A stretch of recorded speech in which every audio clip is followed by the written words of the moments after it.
Greetings, greetings, greetings. Thank you for tuning into this trustee training. This is going to be the Sunday, May the 5th, 2024 recording.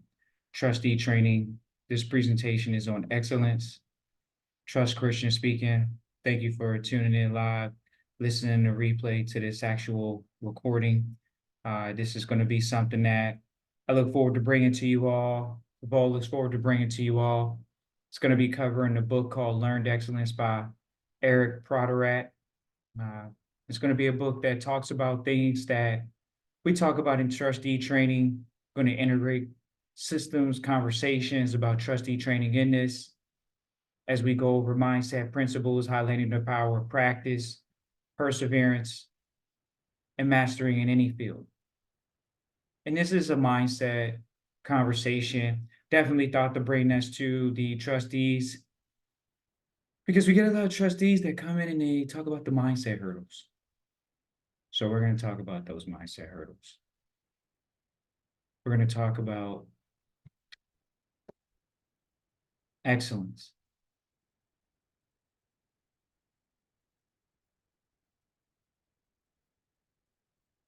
So we want to go ahead and give a disclaimer. This isn't legal advice. We're an educational research firm.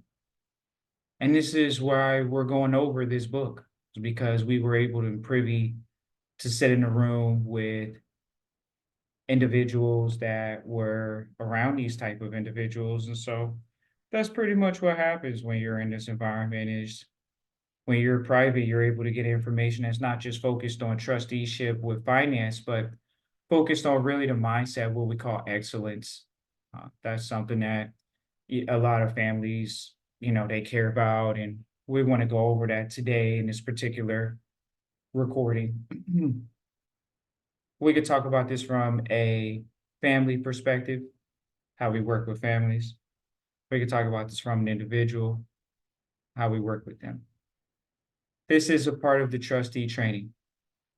We could start with a lighter note of values. We're going to cover what values look like today. Our presentation is going to go over mindset, grit and passion, specific energies that are required to be successful, mastering grit, high performance, mentality. This is something that we're going to cover today. We're going to cover, again, mental software and hardware. We're going to cover goal setting and pitfalls. And we're going to cover self-awareness with performance vital signs. Very specific.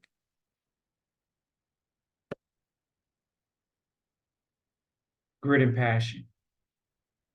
When we are on board a family, we want to know, what is the grit? What is the passion? Discover the power of grit and perseverance and passion towards long-term goals. So we sat in a room and we heard grit is this indicator of success than talent. So when they asked, is it hard work?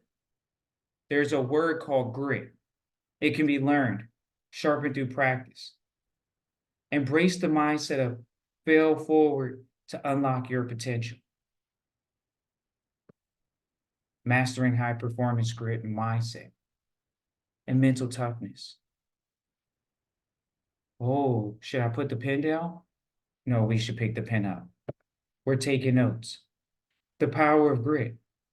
Grit is perseverance. It's passion towards long-term goals. That's what the grit is. You say, really? What is this? Is it the work ethic? No, it's the grit. Proven to be a better predictor of success than talent.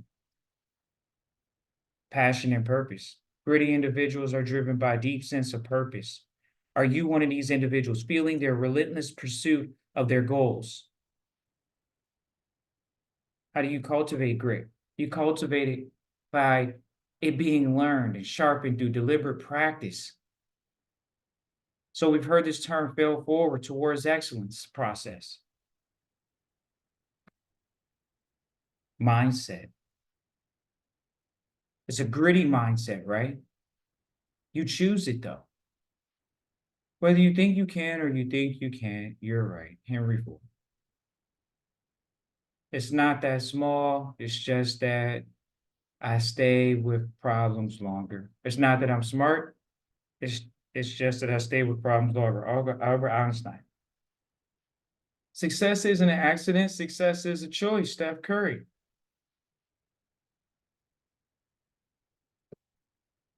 What is a mindset?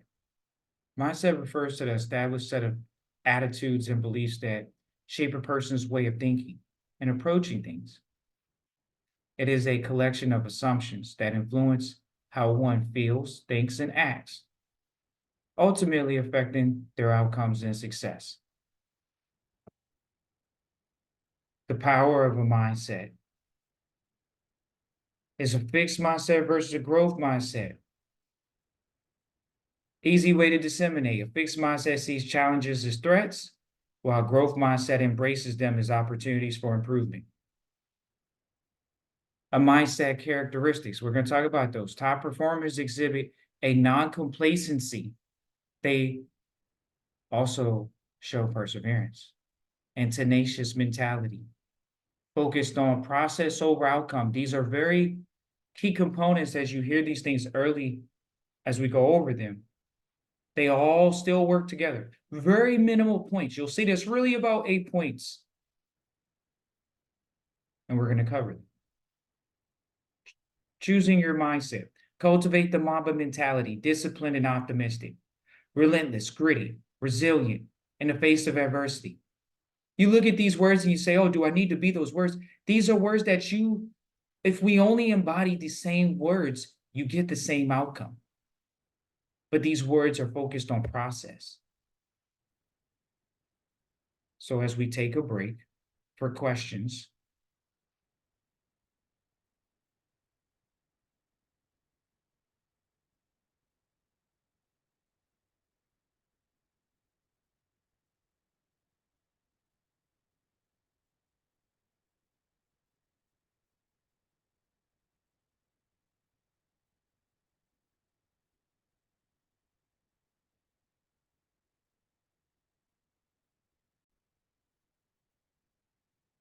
so as we get into mastering grit, high performance mentality,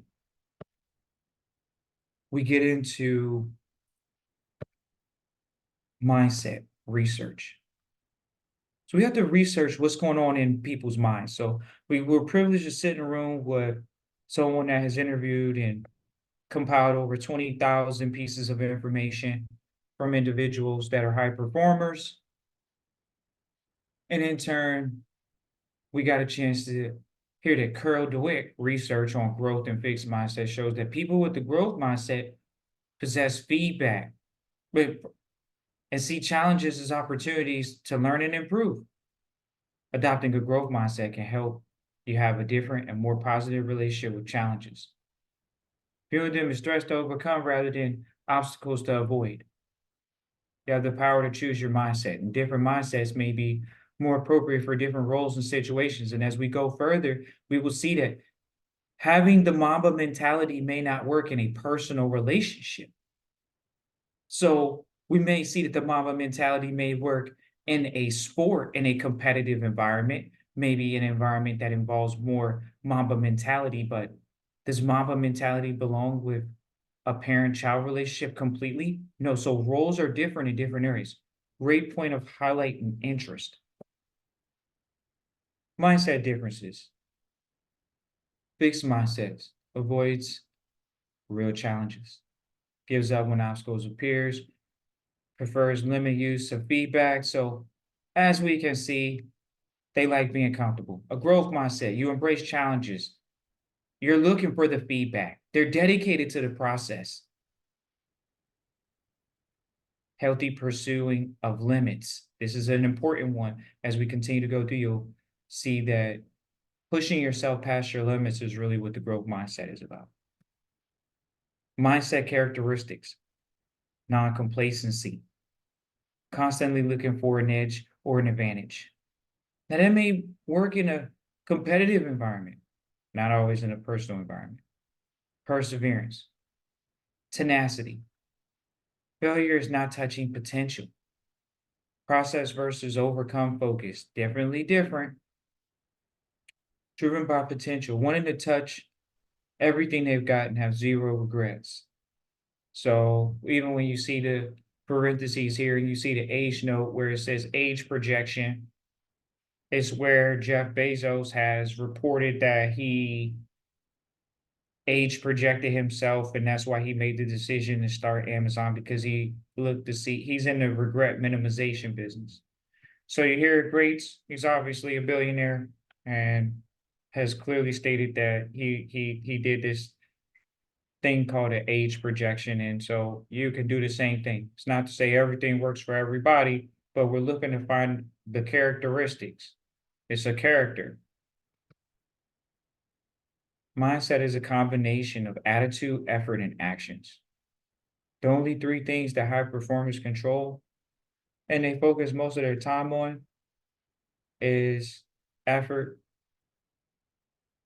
actions, and attitude. You can engage these things on a scale of 1 to 10. You can put these things in your everyday planner and you can gauge yourself on these three things, whether you know it or not. Elite athletes, elite professionals, elite performers are utilizing these as a end of the day daily checklist, or somewhere in between weekly. They are checking their effort, their actions, and their attitude. This is a daily checklist, possibly a weekly checklist, once again, for higher performers. These individuals that have this mentality are not loss aversive. People that are loss aversive, these are people that they had a behavioral study by this gentleman named Daniel Kinham, and he won a Nobel Prize, basically saying that there were studies for people putting, and they said this is playing golf as a sport, and they said that people played to just not lose when they were up at certain holes consistently in these tournaments. And in turn, they played not to lose, whereas winners, we put the pedal down. You play disciplined, you play optimistic, you play relentless, you play gritty, you play competitive when you have to, you adapt, you're composed, you're resilient.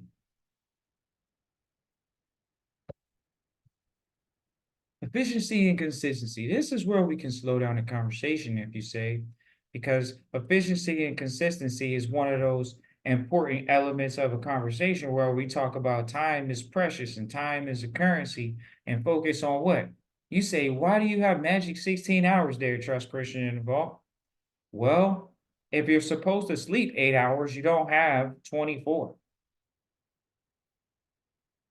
You have a limited amount of time. Elite individuals eliminate white space in their schedule.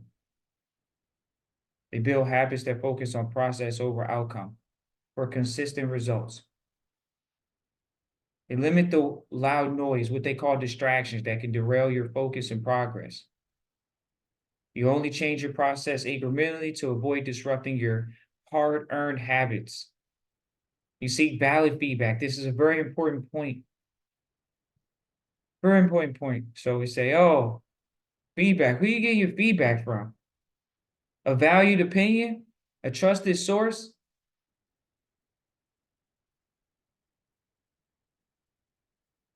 Rely on vetted feedback to make informed adjustments to your habits and processes. And this is where, once again, we can take a quick break for questions and feedback.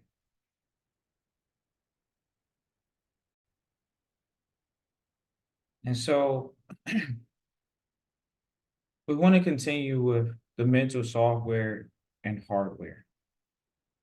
You say, oh, Trust Christian Revolt, what's so important about mental software and hardware? Well, mental software and hardware says that there is a very difference between our software and hardware factors, how elite businesses, sports, military share similar operational tactics.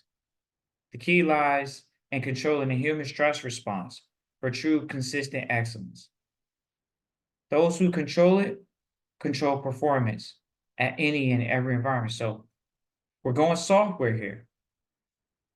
You think about it, most elite athletes, most elite performers, their bodies are very similar. Now we get into the software. What's going on in their brain when they're making decisions? Elite performers know about mental toughness.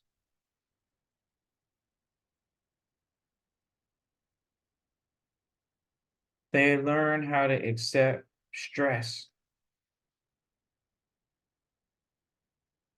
That's it. So the stress, it deals with this whole body organism, fight, flight, or freeze. Most people don't talk about the freeze. Most people's body goes into shutdown instead of what? Hyper awareness. They go into these different terms. Oh, this person is anxious and all this other stuff. You see, this is a system, right? When you're stressed, these things are affected. You can go research this. Some people may be aware of this. We appreciate that. There's something going on in your body when you're stressed.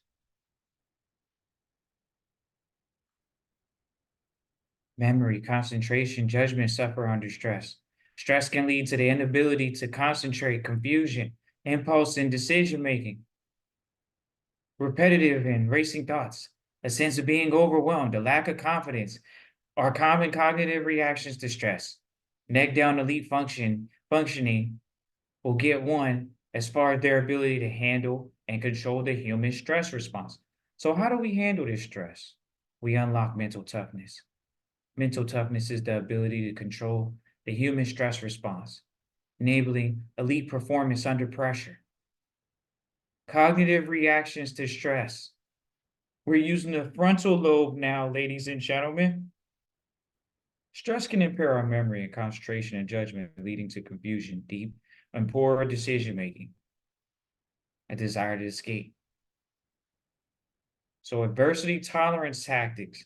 This is something that people say, how does this get to learned excellence? This is learned excellence, an adversity tolerance tactic.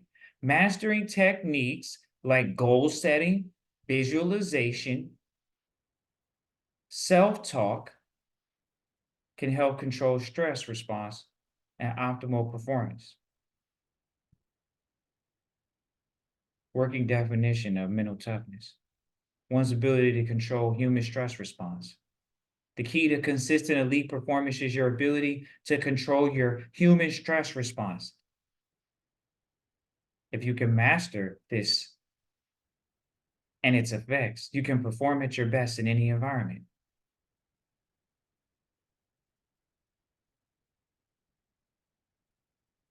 So we're going to develop mental toughness. And how do we develop mental toughness? We develop mental toughness by engaging in purposeful, challenging practice to continuously push our boundaries of our abilities. And this is an interesting one because we had a trustee recently come to us and say, I felt so uncomfortable this past week, but I made a lot of progress. That's what happens. You get used to feeling uncomfortable, but you're aware that you're uncomfortable. Adversity tolerance. Develop the ability to manage stress and bounce back from setbacks. Using the big 8 tactics, we're going to cover those here coming.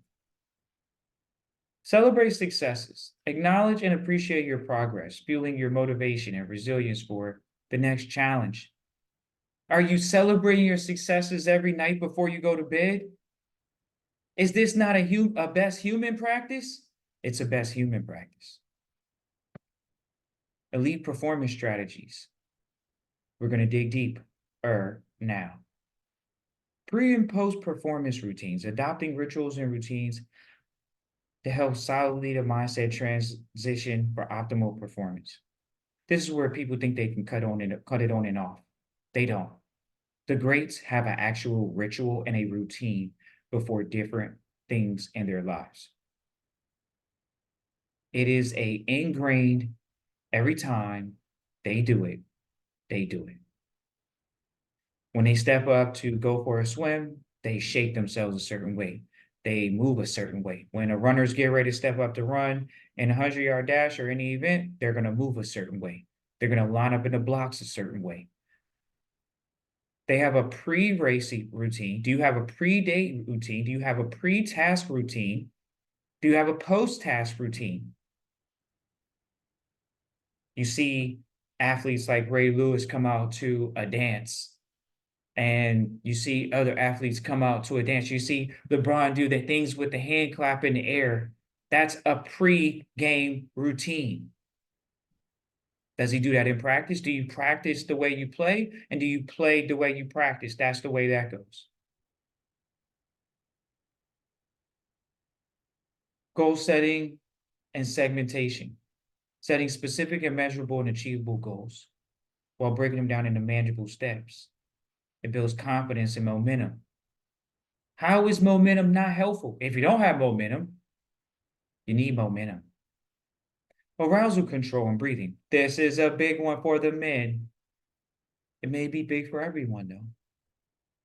This is a technique of the theory of forward breathing. It can activate your brain's relaxation response and counteract your stress response. So we're going to cover how this is something that is used by elite performers in any endeavor.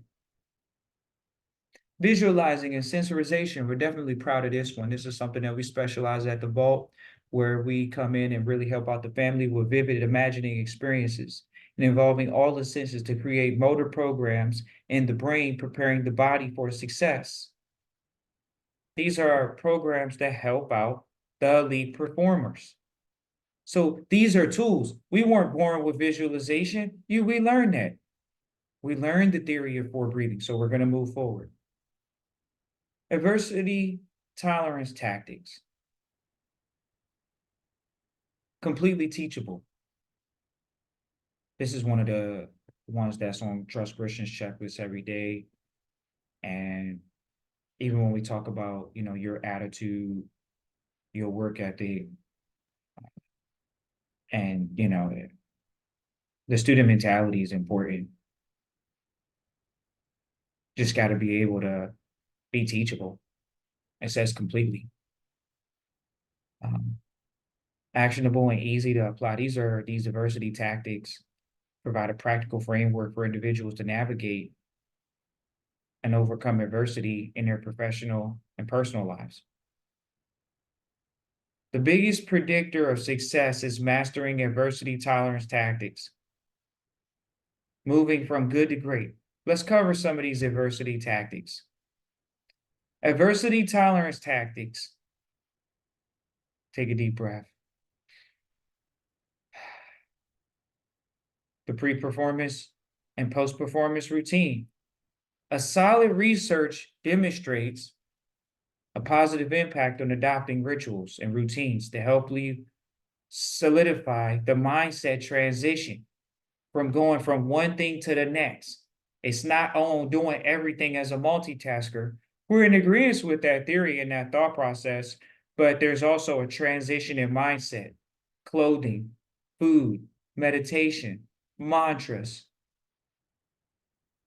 These are things that you integrate into your routines now, before activity or after an activity, in the morning or in the evening of your day. Goal setting and goal segmentation. We're going to dig deeper into this. Segmenting goals into manageable periods and activities.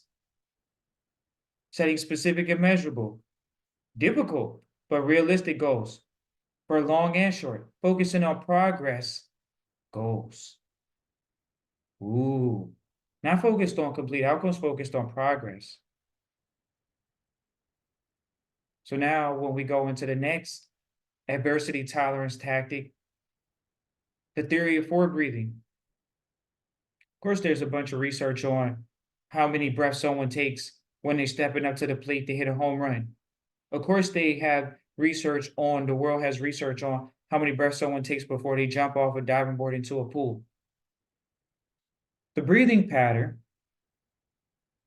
goes like this. You Breathe in for 4. You hold for 4. You release for 4. You breathe in for 4. You hold for 4. You release for 4. There is some gray area of 4 to 6. So if you go in 6, that's the max. We've heard that as a max, but look, this is flexible. But remember, there's a certain amount of breath that these individuals are getting in a minute too. Controlling your breathing. This is a practice. It's a tactic. Visualizing. Using mental imagery to create detailed and vivid and positive experiences in the mind to enhance performance. Very, very important. Visualization. We're going to talk more about that because it gets sweet with us at the vault. We're really excited about what we have to say about the visualization. Positive self-talk, really excited about this one. And thought management, adopting positive and constructive internal dialogue, counteracting negative thoughts and emotions, ladies and gentlemen. People are saying that they have these negative thoughts. Well, there is a proactive, positive, constructive dialogue. Contingency plan, developing alternative plans and strategies to handle unexpected situations and obstacles. So some of these you may already be doing and be good at. That's why we're going to cover them, because as you build these habits, these are more in alignment with higher frequency players. You're right. One of these might be the difference between one player performing better or not, because one may do more or not. Compartmentalization, separating and focusing on the task or the aspect at the time, the ability to avoid being overwhelmed by multiple stressors at one time. Compartmentalization. Self-awareness, understanding one's emotions and thoughts and behaviors to better regulate and manage them in challenging situations. This is where you see a lot of people journaling nowadays. People use these techniques that we're going to talk about. So pre and post performance routines.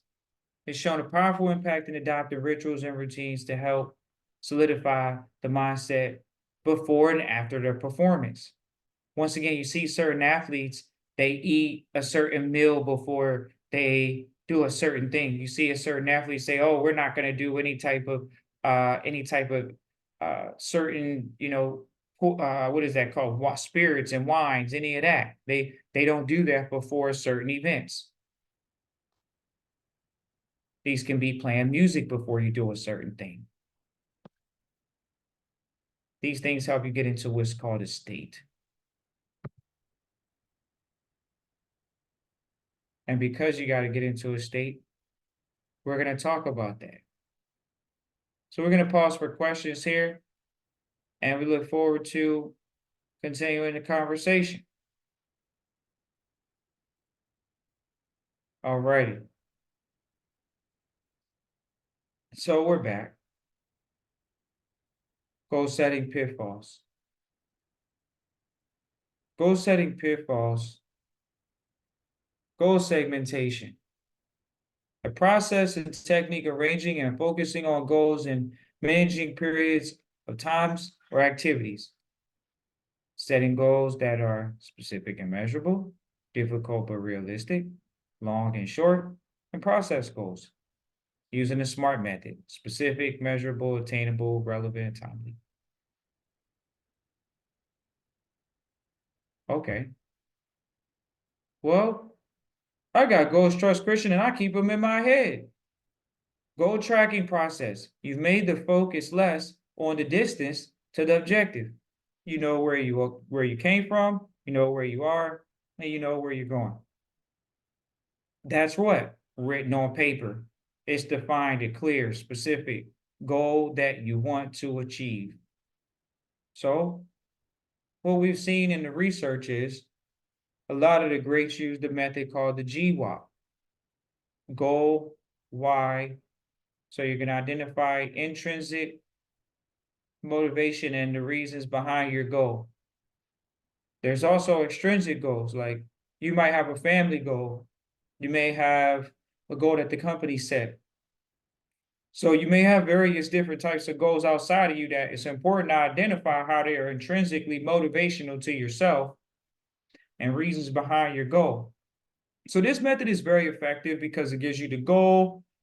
Okay, so we'll give you an example. Let's just say your goal is to make $1 million, but that could have been the family's goal. So that's an extrinsic why. And now you got to turn it into an intrinsic. Well, I'm looking to be a part of the bigger cause, the bigger team. So that's my why. And the obstacle is, okay, I got to carve out time, anticipate barriers. These are things that you're going to have to overcome and developing the plan. You're developing the action plan using SMART framework, and we're going to talk about that, which is specific, who, what, when, where, why. So you're still getting even more detailed approach, measurable. You say, oh, Michael Jordan didn't do this. Yeah, and that's why he was one of the greatest. You think LeBron's not this meticulous? Of course he is. That's why he stays in great shape. He sets measurable, attainable, relevant, timely goals. And so these are the same things that we're going to do here. Goal setting pitfalls. Avoid common mistakes of goal setting, such as fuzzy objectives, setting too many goals at once, and failing to adjust outcomes. Focus on process-oriented goals and regular follow-up to ensure success. So this is where you literally have what are called business managers. We are business managers at the Vault. We work with trustees, we work with families, and we help them set goals in the various different areas of whether it's transferring assets, that's what's going on. People need to have a goal-oriented process, not just, oh, I want to go private. Oh, I want to move some assets here, there, and everywhere.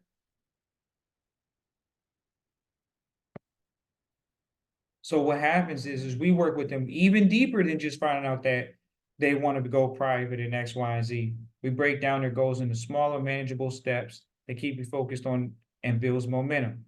This approach reinforces small victories, so we celebrate them daily, boosts confidence because you're doing something daily, shifts the mindset from fixating on the outcome to embrace the process. And that's when you know you're really at Mamba mentality, which is focused on process.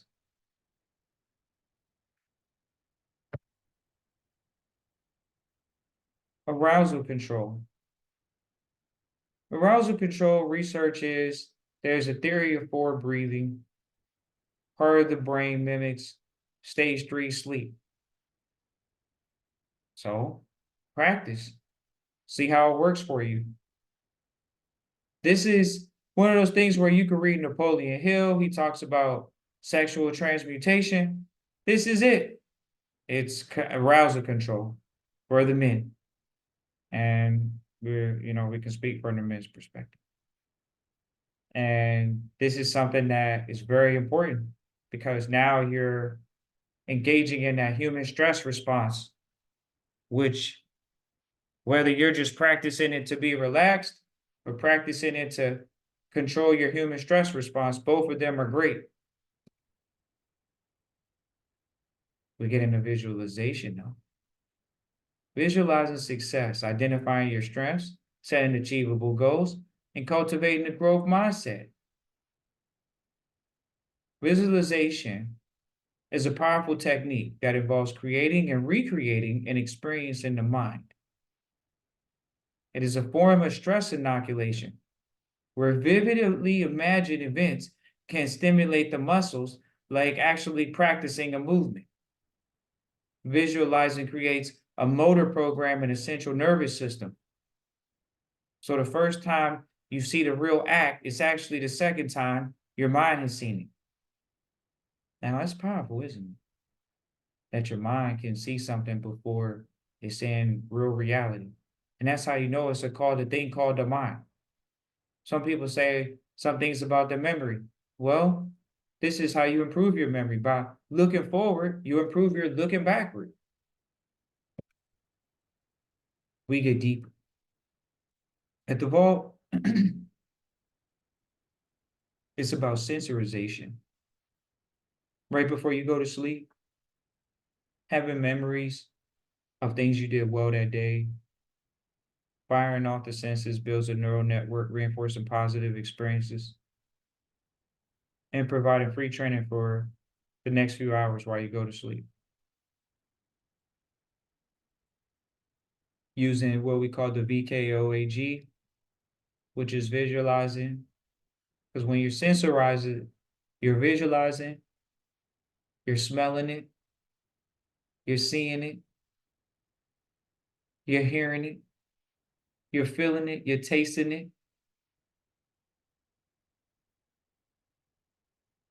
Those are the things that happen. Sensorization. You actually get engaged with the thing that you're intending to see in front of you. Positive self-talk. Positive self-talk and thought management. Interestingly, when we were sitting here and hearing the speech about it, your internal voice and beliefs have a powerful impact on your performance. Past experiences, bias, and stereotypes can shape your thoughts. Oh, wow, where I come from matters? The deep down ingrained beliefs from where I come from matters? Definitely. The ABC model shows how you can activate events that lead to beliefs which can drive consequences you want to experience. ABC control results. The ABC model shows how activating events lead to beliefs, which then lead to consequences we experience.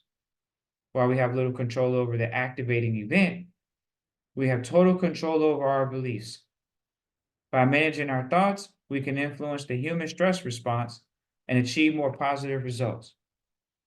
So this is where one of the mentors, he would say to us, trust Christian, it's not what happens to you in life, it's how you interpret what happens to you in life. For example, the negative belief that I'm a failure can lead to anxiety, self-doubt, and dread. In contrast, a positive belief, such as I will learn from this experience and excel next time, can help quickly overcome anxiety and prepare for the next challenge. Once again, this is why at the vault we have affirmation station. Just station is spelled STAYTION. So it's spelled affirmation, STAYTION. STAYTION. How self-talk and thought management works. Your thoughts have a powerful influence on your emotional and psychological responses, physiological responses, and psychological. Events themselves do not directly lead to these reactions. It's your beliefs and internal dialogue that shape your experience. So it's how we interpret it from the inside. By training our brain to manage your self-talk, you can counteract irrational thoughts and take control of your results. As the saying goes, life is what your thoughts make it. In fact, research suggests that 95% of negative reactions are due to irrational thoughts rather than events themselves. Ladies and gentlemen, this is where some people have thoughts that they tell themselves they're geniuses and they come up with a genius idea. Contingency plans. Contingency planning is where just another tactic that, once again, this is a learned thing. Just like self-talk is a learned thing, this is a learned thing. You develop multiple contingency plans. It trains the mind to perform under a very potential scenarios, neutralizing the stress response. By planning ahead, your performance can be optimized, as the planning took place before any adversity arose.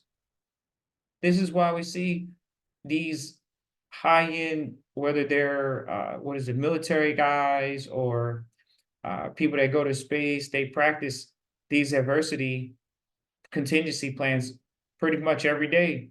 That's what they're practicing. They also know compartmentalization. Compartmentalization is, okay, we're here, we're in space, we may never make it back. So we have the black box technique, which refers to our ability to move on and not dwell on setbacks. That means as a cornerback in the NFL, it's no setbacks because they're sitting on the island. They are the island. It involves a mindset of, I will look at it later, now is not the time. Always keeping the focus on complete the mission at hand. This helps neutralizing the stress response by preventing rumination, maintaining a productive and forward-looking mindset. Oh man, does compartmentalization mean I sit with it? No, it means that actually you take it and put it in a box and you sit it and then you come back to it. And now we're going to get the self-awareness, and that's how we get back to it.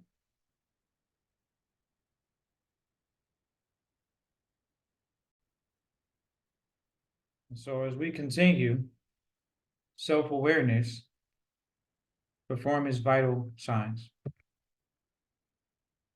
Self-awareness and mental performance vital signs. Self-awareness is a critical component of mental performance and optimal business success. We're going to go over 8 key areas of individuals that we can be aware of for our well-being and productivity. So we've talked about grit, we talked about mental toughness, and now we're talking about self-awareness. Because this is about mental performance. And those mental performance areas that we got to be self-aware of, that we can take note of, or the greats take note of, or high performance take note of, their life events, their sleep, how much stress they're under from any given time, their workplace climate. Are they doing any type of substance abuse? Their physique, are they working out or not working out? What's their mood like? What's their attention and concentration? Attention and concentration. Are you attentive? Are you distracted? Can you concentrate when you where you need to be? So let's talk about these areas that we can get rejuvenation in and not have these areas be abused. The importance of balance. You feed and maintain your roles. So here we go. We talked about mentality. Your mentality for business is not going to be the same as a husband and wife, and they're not going to be the same as a friend. That's why now it's important for us to break down even further our mentality, our mindset for our relationships. Balance and recovery, the biggest predictor from good to great. What are your hobbies? What are your relationships like? What do you have, a spiritual life, a health life? Are you focused on a legacy? These are some of the indicators. What's your work life like? See, some people find work that they love and then they end up loving their work.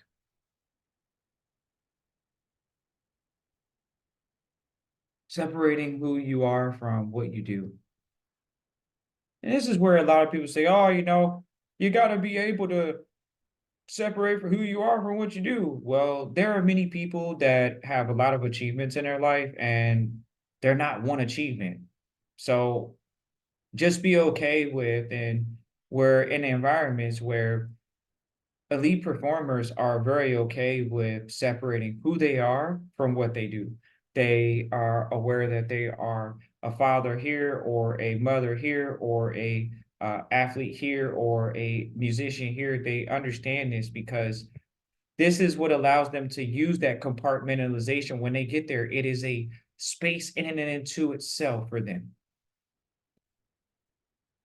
leaving a lasting legacy. We talk about these traits in particular: passion, cultivating a deep sense of purpose, having resilience, developing the ability to bounce back from adversity, mentorship. This is where you either are sharing your knowledge or experience or actually receiving it from previous one.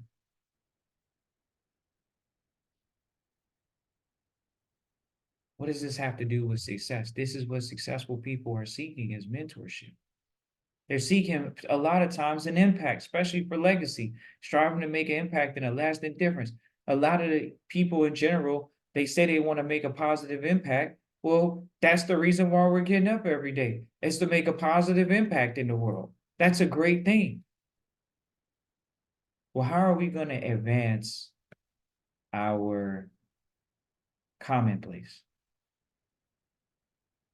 there's these resiliency accelerators. CEC resilience comes up, and we have another presentation on resilience, the word resilience alone. It's our cherry juice. Just do your research. We're sharing with you a source to be researched. Flow sensory deprivation tanks. These are interesting because if you're not aware of these are things that you can actually get in and you float in them. It's a little pod. It's got water in there, but it's a certain type of water that it allows you to float, and you don't have to focus on floating because the buoyancy of the water. And these are things that provide almost a space-like feel. Like, it's crazy, right? Like, they literally say that it's the closest thing to feeling like space is a sensory deprivation tank. So it's definitely not anything to be scared of, because you can listen to music in them. You can almost have the lights on in them, and you lay in the water. So you can have lights on, and you're just gonna lay in the water. The water is not even more than 3 feet deep. It's not more than 2 to 3 feet deep. It's something you just kind of get in and you float. So definitely something for a lot of recharge, resiliency. And here we go. Nature walks. Once again, these are for research purposes.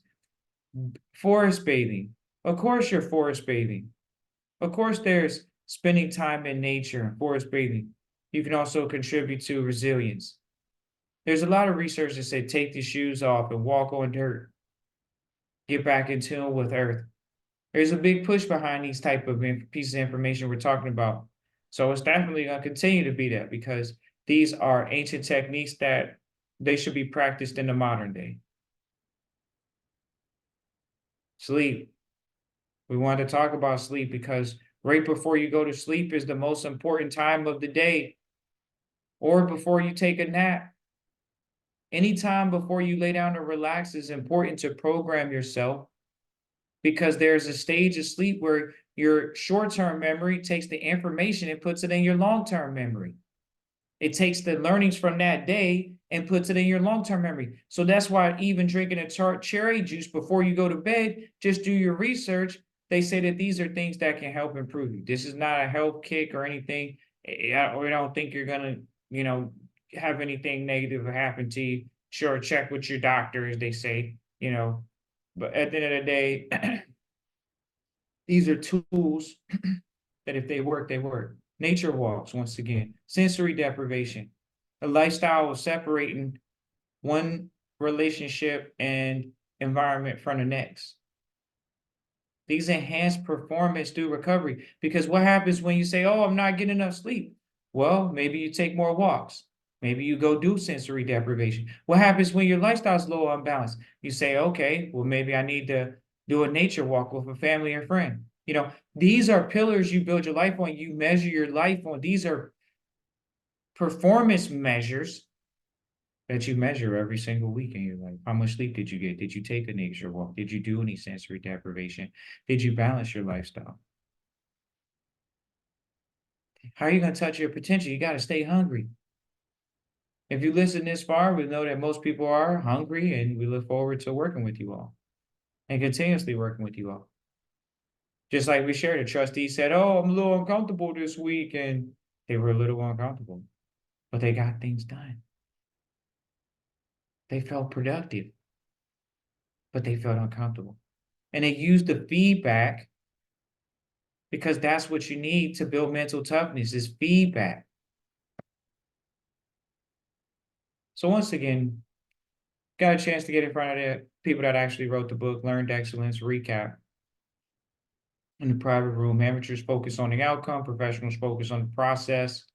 Stay hungry, focus on non-complacency, growth-oriented mindset. Be gritty, tough, resilient. These are words that you live by. These are words that you have hanging in your house, somewhere that it shows that you're prepared to win.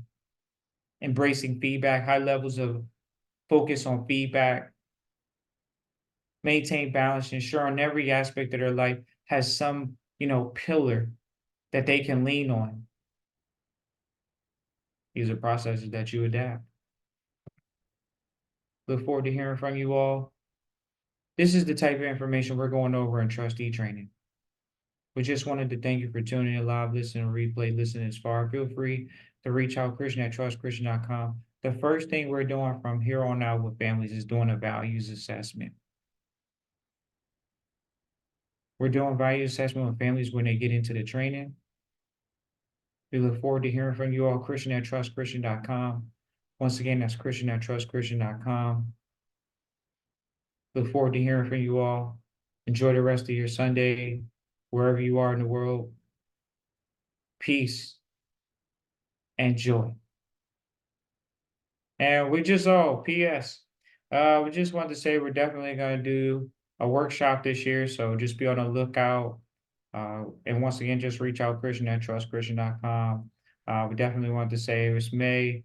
We were gonna do another webinar in June, and then we were gonna do a actual workshop for private families, and we were looking to do that at the end of the year, most likely around like a September time. So just be on the lookout for that, ladies and gentlemen. We're doing a lot of things privately. We've had a lot of inquiries privately, so we've always worked off referral, and we work really well with families, and so we've never had the need to do big pushes for things in the public. And but at the same time, we appreciate everybody that reaches out, and we definitely continuously thank you all. And so we look forward to hearing from you all. And peace and joy.